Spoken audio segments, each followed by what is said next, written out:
बुद्ध के संग सबके लिए खुले रहते थे। सब उनके शिष्य बनना चाहते थे। कुछ लोगों को बुद्ध सीधे अपने संघ में शामिल कर लेते थे तो कुछ को कहते थे तुम एक दिन रात के लिए शमशान में जाकर रहो। इसी प्रकार एक व्यक्ति बुद्ध के पास आया और कहा, मुझे अपना शिष्य बनाए। बुद्ध ने उस व्यक्ति से कहा, तुम्हें मेरा शिष्य बनने के लिए एक दिन पूरा शमशान में बिताना होगा और तुम वहां जो भी सीखोगे मुझे आकर बताना होगा। उसके बाद ही तुम संघ में शामिल हो पाओगे। वो व्यक्ति ये सुन घबरा गया। उसने बुद्ध से कहा, दिन में तो ठीक है, लेकिन रात में शमशान में रहना खतरनाक है। बुद्ध ने कहा, कैसा खतरा? व्यक्ति ने कहा, वहां भूत प्रेत होंगे, वो मुझे पकड़ लेंगे। बुद्ध ने कहा, क्या तुमने भूत प्रेत देखे हैं? व्यक्ति ने कहा, नहीं, पर मैंने सुना बहुत है और कुछ लोगों को देखा है जिनमें भूत आ जाते हैं। वो अजीब अजीब हरकत करते हैं। तब बुद्ध ने कहा, तो तुम्हारे पास ये सुनहरा अवसर है ये जानने का कि भूत प्रेत होते हैं या नहीं। तुम वहां एक दिन और एक रात गुजारो और फिर विश्लेषण करके बताना कि भूत प्रेत होते हैं या नहीं। अगर तुम्हें वो मिल जाएं, तो तुम उनका विश्लेषण करना कि वो कैसे होते हैं, और अगर नहीं मिले तो तुम ये भी जान पाओगे कि वो नहीं होते। तुम घबराना मत। वहां जो भी घटना होगी तुम मुझे उसे आकर बताना। व्यक्ति ने कहा, ठीक है गुरुदेव, अगर आप चाहते हैं तो एक पूरा दिन और रात मैं शमशान में गुजार लूंगा।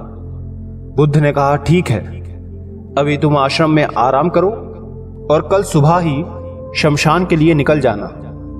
बुद्ध ने अपने 4 शिष्यों को कहा कि वो व्यक्ति कल शमशान जाएगा, तुम उसके पीछे जाना और उस पर नजर रखना, उसका ध्यान रखना, पर याद रहे उसे ये बात पता ना चले कि तुम उसके पीछे गए हो। अगले दिन वो व्यक्ति बुद्ध के पास गया और बोला, जैसा आपने कहा था मैं शमशान के लिए निकल रहा हूं। बुद्ध ने उस व्यक्ति से कहा, ठीक है, अब तुम जा सकते हो। वो व्यक्ति शमशान गया। अगले दिन वो व्यक्ति बुद्ध के पास आया। बुद्ध उसे देख मुस्कुराए और बोले कि तुमने एक पूरा दिन पूरी रात वहां गुजारी, तुमने क्या देखा और सीखा? व्यक्ति ने कहा, मैं वहां सुबह सुबह गया। कुछ देर बाद मैंने देखा कि कुछ लोग एक अर्थी लेकर आ रहे हैं। कुछ लोग सामान्य थे तो कुछ लोग बेहद खुश थे। वो कह रहे थे कि उस व्यक्ति ने अच्छे कर्म किए हैं, ये बहुत किस्मत वाला है। उस बुजुर्ग के बेटे ने अपने पिता की चिता को अग्नि दी। वो कुछ देर वहां खड़ा रहा। उसके बाद एक एक करके सब लोग जाने लगे। थोड़ी देर बाद वहां 2 और अर्थी आईं, जिसमें एक अर्थी किसी अमीर व्यक्ति की थी जो बहुत सजी धजी थी।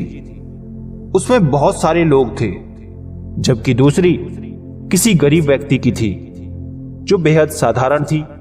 उसमें कुछ ही लोग थे। अमीर व्यक्ति की चिता चंदन की लकड़ी पर जलाई गई, जबकि गरीब व्यक्ति की साधारण लकड़ी से। पहले अमीर व्यक्ति की चिता को जलाया गया क्योंकि वो अमीर था, जबकि बाद में गरीब व्यक्ति की। थोड़ी देर बाद दोनों व्यक्ति की चिता को जला दिया गया।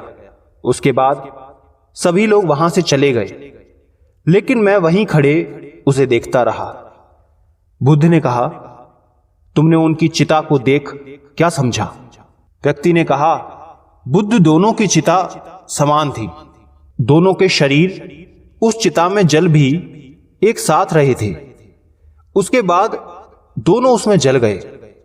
अंतिम में जो बचा वो भी एक जैसा ही था, उसमें कुछ अलग नहीं था।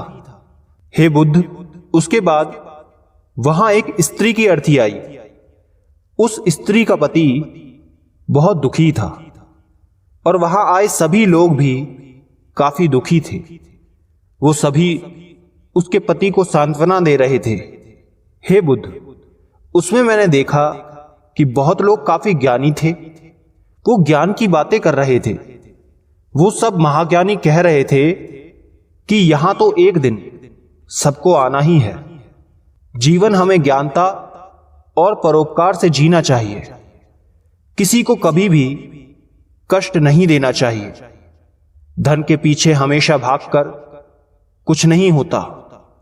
अंतिम में हम सबको एक दिन शमशान में जाना ही होता है। उसके बाद वहां कोई नहीं आया और मैं पूरी रात वहीं पर रहा और अगली सुबह आपके पास आ गया। बुद्ध ने पूछा, तुम्हें वहां कोई भूत प्रेत दिखा? व्यक्ति ने कहा, नहीं, मुझे वहां कोई भूत प्रेत नहीं दिखा। पूरी रात मैं अपने आप से डरता रहा, पत्तों से डरता रहा, जानवरों की आवाजों से डरता रहा, लेकिन पूरी रात में मुझे कोई भी भूत प्रेत नजर नहीं आए। बुद्ध ने उस व्यक्ति से कहा, ठीक है, अब तुम जाओ और आश्रम में आराम करो। कल फिर एक दिन और पूरी रात तुम्हें शमशान में बिताना होगा। वो व्यक्ति ये सुन बोला, आप कैसी बातें कर रहे हैं? आपके कहने पर आज मैं पूरा दिन पूरी रात वहां पर रुका। वो समय मैंने कैसे काटा है मैं ही जानता हूं। अब मैं दोबारा वहां नहीं जाऊंगा। बुद्ध ने कहा, देखो, जो खास चीज तुम्हें वहां जाकर मिलनी है वो तुम्हें अभी तक नहीं मिली है। तुम एक दिन और वहां रुको, एक रात और वहां रुको, तुम्हें वो अवश्य मिल जाएगी। व्यक्ति कहता है, ठीक है, मैं आपके कहने से एक बार और चला जाता हूं। ये कहकर वो व्यक्ति आश्रम में आराम करने लगा। अगले दिन वो व्यक्ति फिर बुद्ध का आशीर्वाद लेकर वहां से शमशान के लिए चला गया।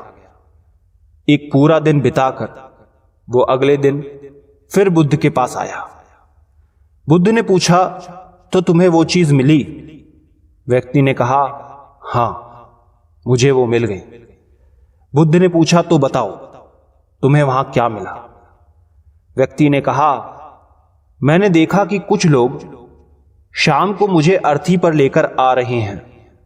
मेरे पीछे कुछ 15-20 लोग चल रहे हैं और मुझे 4 कंधों पर उठा रखा है। मेरे पिता आगे आगे चल रहे हैं। कुछ लोग मेरे ऊपर फूल फेंक रहे हैं और मेरे कुछ रिश्तेदार मेरे पीछे चल रहे हैं। वो लोग बहुत दुखी हैं। मेरे पिता और भाई भी बहुत दुखी हैं। कुछ उन्हीं में से दुखी होने का नाटक कर रहे हैं, तो कुछ लोग मेरे पिता को सांत्वना दे रहे हैं। वहीं दूर खड़ा मेरा भाई बेहद दुखी है।